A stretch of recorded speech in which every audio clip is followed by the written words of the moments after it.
All right, everyone, this is Steve. It is Black Friday. I am really excited. For those of you who don't operate in this space, let me tell you, this is the most important time of the year for companies like BJJ Mental Models. This is where, if we are successful, if we can convince people to sign up and support us, it changes not just the trajectory of the company, but of our lives.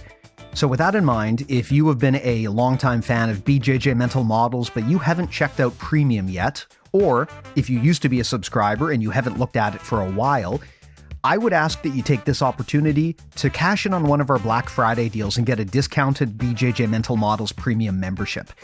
In addition to being the best way to support the show and the work that we do, this is also the best way to accelerate your jiu-jitsu learning outside of the academy.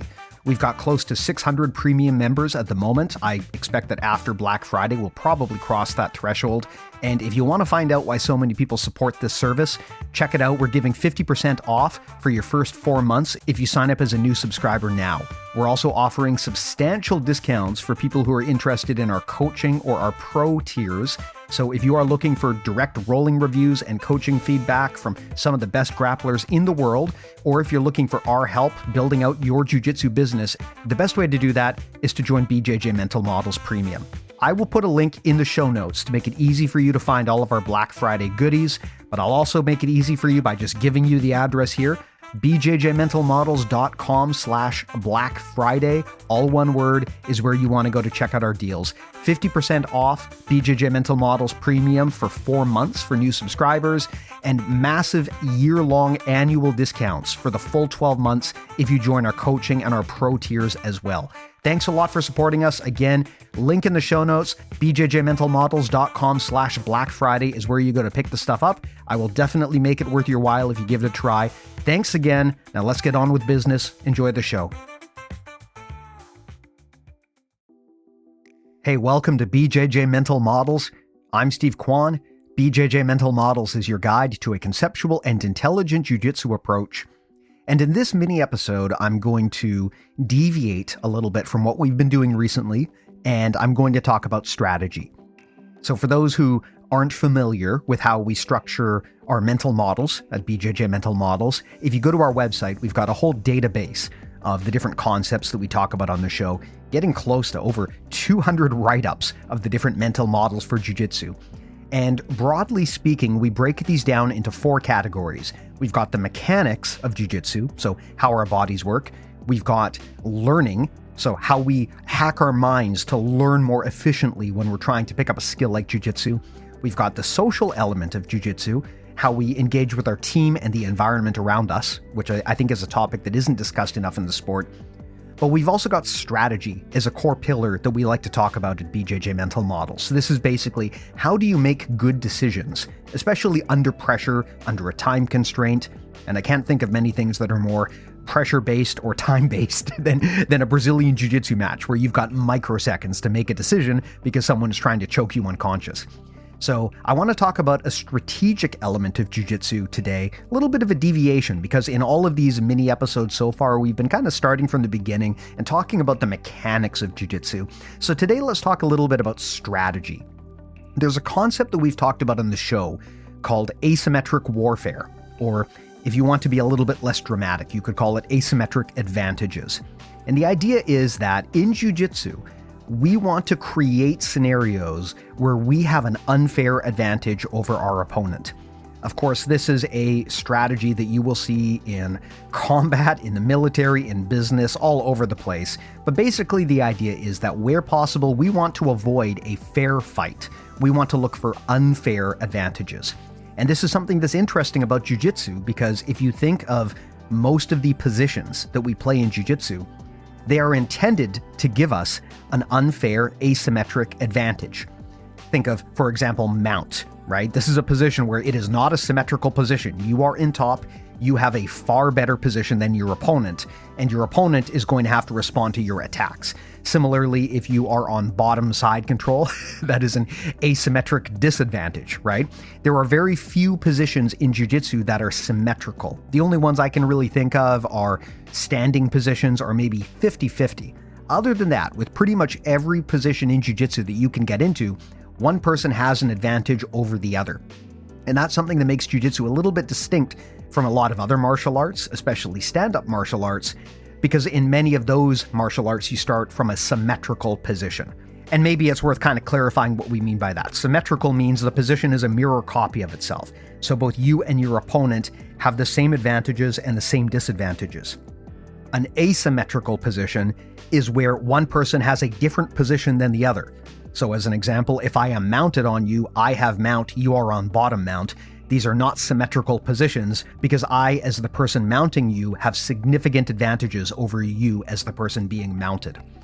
So in jiu-jitsu, too often we try to fight from fair positions where we don't necessarily have an unfair advantage. And the lesson here that I want to give you today is when you are trying to win, you always want to be looking for those unfair positions where you have just overwhelming advantages.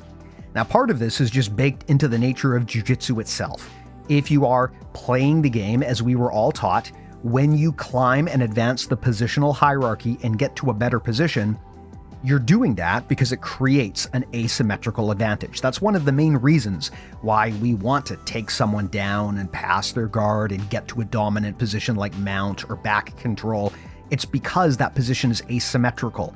The fight is much more in our favor and much more likely to go the way that we want if we have an asymmetric advantage over our opponent.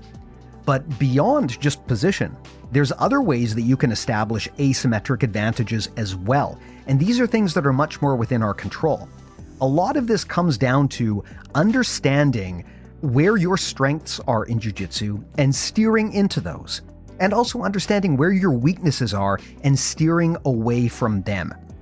No matter whether you're a hobbyist or a professional, no matter whether you are a regional grappler or a world-class ranked athlete, everyone has strengths and weaknesses, and being in touch with what you're uniquely good at is such a key part of jiu-jitsu game planning, because if you can make sure that you're always playing from a position that you're strong at, you have an asymmetric advantage. We did a course on BJJ Mental Models Premium where my brother and I broke down how to build a game plan in jiu-jitsu. What does that process actually look like? And one of the things that we made very clear is that you need to understand what your strategic advantages are. What are the things that you're uniquely good at?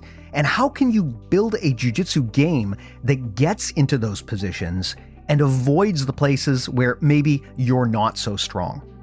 Now, again, this is very different from how we train in the training room. When we are on the mats with our training partners in class, our objectives are different. We're not trying to win, we're trying to learn. So that means that we want to go outside of our comfort zone and try new things that we're not necessarily great at. But when we're competing, or when there are stakes and it matters if we win, then we want to be building a game where we take the fight to places where we are likely to be successful. So if you are really good at a cross collar choke, you want to make sure that you get yourself into positions where you are likely to be able to get such a cross collar choke. And another reason this matters is because if you're good at a particular technique, odds are you're good at knowing the predictable responses and the counters to that technique. So if you can get someone into that part of the game where you're really knowledgeable and really strong, you can better anticipate and react to all of the things that they might do. So my takeaway here for you is to think deeply about the things that you're really good at jiu-jitsu. What are the things that you can do that everyone tells you, man, you're really good at this. This is really effective for you. Everyone has a few of those things. No matter how bad you are at the sport, there's going to be a few things that you're good at. And you will intuitively know what those things are. You're drawn to those things. There's like a magnetism. Everyone has techniques and tactics and positions that they're just good at. And then you want to start thinking about, how can I build a jiu-jitsu game that takes me to those places? Not just making these positions or submissions of opportunity, but how can I take the things that I am the very best at and force the game into those places so that I can always have an asymmetric advantage over my opponent? So that's just an important thing to think about when we're talking about the strategy of jiu-jitsu. We want to avoid a fair fight. We never want a situation where our opponent is just as likely to win as we are. So if we can take them into an inferior position and we can take them to a place where we are very experienced and very capable, and maybe they're not as capable, then we are much more likely to win. So think about that, and over the next few weeks and the next few mini episodes, I'm going to continue building on this and talking about the strategy of how to take the jiu-jitsu game to the places where you're good and maybe your opponent is weak.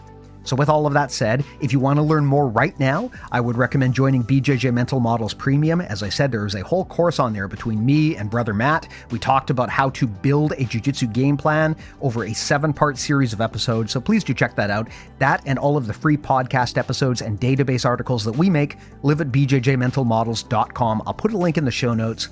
Thanks so much for joining me through this journey as we start talking about strategy in these mini episodes. Hope you guys like this stuff, and I'll talk to you next time.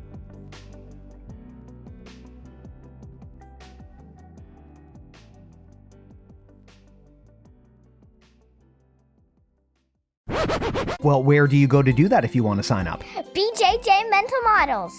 It's actually bjjmentalmodels.com/Black Friday. Can you say that? BJJ Mental Models / Black Friday. One more time. bjjmentalmodels.com/Black Friday. bjjmentalmodels.com/Black Friday. BJJ Mental Models / Well, let's do it in 2 parts. Say bjjmentalmodels.com. BJJmentals.com Black Friday. One more time. bjjmentalmodels.com. BJJmentalmodels.com Black Friday. Say /Black Friday. Oh, BJJmentalmodels.com /Black Friday.